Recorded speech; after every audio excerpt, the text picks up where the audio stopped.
Revel is a marathon race company that specializes in putting on point-to-point downhill marathons and is known as a BQ and PB factory. They also have races in Las Vegas, Denver, and Salt Lake City in the spring and summer. The Big Bear Marathon takes place in November and starts at 6 in the morning. It's best to get accommodation near the finish and take the free shuttle to the start line. Get ready for an early beginning of the day since shuttle boarding is from 3:30 a.m. to 4:15 a.m. Waking up so early is tough, but it really helps to optimize the racing conditions with 40-degree weather, one of the many reasons why finishing times can be so fast. The course is set in San Bernardino National Forest with super scenic views and great backdrops for the free high-quality photos and free personalized videos. They set up cameras at the first quarter, at halfway, at the third quarter, at 5K to go, and at 1 mile to go. They also set up 4 video cameras at 4 different perspectives at the finish line. So the personalized race video will capture you with 9 cameras total. I'm personally not a huge fan of the personalized video, but I really like that the high-quality photos are free. So I have downloaded a bunch of pictures of me and my kids over the years. The photographers are positioned at the raddest spots on the course, and all of the photos are high quality. So although the registration fee is a bit on the pricey side for a smaller race of around 1,500 athletes, the $160 price tag also includes the HD photos, a nice swag bag of a bunch of freebie samples, a much higher quality event shirt than offered at most races, a very nice race medal that comes with a special band if you podium in your age group, a finisher certificate printed on heavy paper, throwaway gloves and a space blanket for the start, and one additional nice item like a high quality hat, Gooder sunglasses, or a Yeti-style stainless steel wine cup. The finish line area is pretty cool too. The announcer does a good job calling out athletes' names and even interviewed Evan on the mic when he realized that she was 10 years old. And they have lots of celebration stuff like a beer garden, BQ and Revel Marathon backdrops for photos, pumping music, and a reasonable amount of finish line food. Aid stations are located every 2 miles and are supplied with noon electrolyte, water, porta potties, and first aid. Some aid stations will have Powerbar gels, fruit, frozen treats, deep blue rub, and medical tents.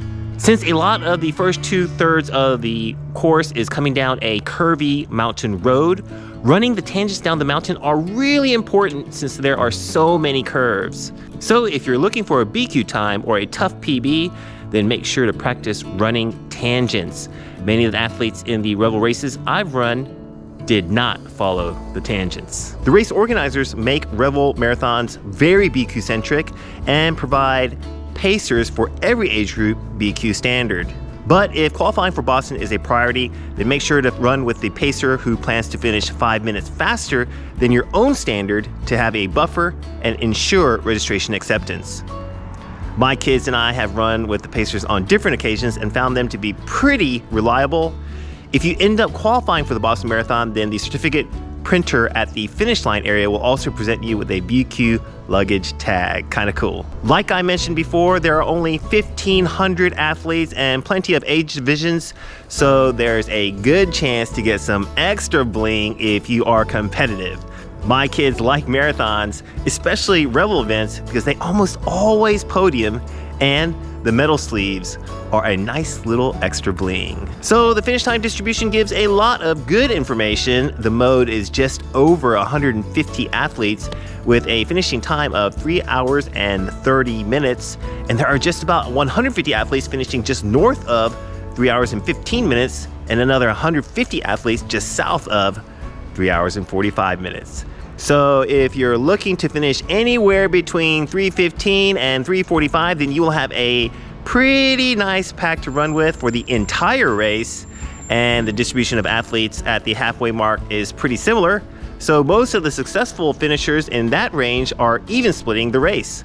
There seems to be some attrition of about 25 athletes who cross the halfway point at 1:45 who likely hit the wall in the last 8 miles when the course starts to flatten out. And there's under 200 athletes who finished what looks like to be between 2:50 and 3:10. But if you compare the finish time distribution with the halfway time distribution, you can see that a handful of the athletes who crossed the half under 1:30 finished over 3 hours, and a handful of those who crossed the half after 1:30 finished around 3:20 or later. So it's a good idea to stay conservative at the start and save to either even split or negative split the whole race. Whenever I've raced Revel Big Bear in the past, I always saw a lot of athletes come back to me in the last 8 miles. Our running club has been pretty successful at Revel Big Bear. In 2019, I finished in 3:01:01 on an average weekly volume of about 60 miles per week of jogging and mostly trail running. I had one 19-miler that I did with 3 weeks to go till race day when I jogged 10 miles with Cole and then finished with 9 miles at around 7 minutes and 10 seconds per mile. And I had another milestone long run at about 4 weeks to go till the race when I did 20 miles at an average pace of 7 minutes and 52 seconds per mile. In 2021, I did an actual marathon build, leveraging around 70 miles per week using a plan from the book Advanced Marathoning. I was at a fitness equivalent to around a 3-hour marathon based on my 3:01 finish in LA. And I finished at Revel Big Bear in 2 hours, 51 minutes, and 11 seconds while nursing a pretty good hamstring injury that I got several weeks before the marathon. So the course gives a huge advantage of finishing faster than other normal flat courses, at least 10 minutes in my case when I compare my LA marathon time of 3:01:52 in 2020 with my Revel Big Bear time of 2:51:11 in 2021. There are certainly several factors to consider, like development of fitness and my physical health at the time, but I think around 10 minutes saved for an athlete who is a 3-hour marathoner is about right. You can assume more time saved for more time spent on the course. For example, someone who finishes marathons typically in 4 hours could save up to half an hour and expect to finish at Revel Big Bear in 3 hours and 30 minutes. In 2022, when Evan was 10 years old, she finished the Revel Big Bear Marathon in 3:13:01. I would say she was in around 3:30 shape in terms of a flat marathon. So in comparison to other marathons, athletes at the Big Bear Marathon finish a lot faster than those who race elsewhere. But it will come at a cost. No matter how hard or easy I run, my quads get beat up nicely at the Big Bear Marathon because of all of the downhill pounding and negative contraction, the negative impact. I was just as sore while pacing Evan at a very low heart rate as I was when I went to the well for a time of 2:51. I usually recover pretty quickly at normal marathons like LA, CIM, and the OC Marathon, but it takes me about 4 days to feel normal again after Revel Big Bear, and it takes the kids about a week to feel normal again. Some friends of mine who are normally 3:30 marathoners were trying to go under 3 hours at Revel Big Bear and ended up getting pretty injured and missed out on a lot of running afterwards. So I definitely recommend staying within a race pace that you have been training at in order to avoid getting injured. Another friend of mine, Gabe, who is a mountain ultra runner and finished in 19th place in the 2021 Cocodona 250, that's 250 miles, did a similar race at Revel Mount Charleston.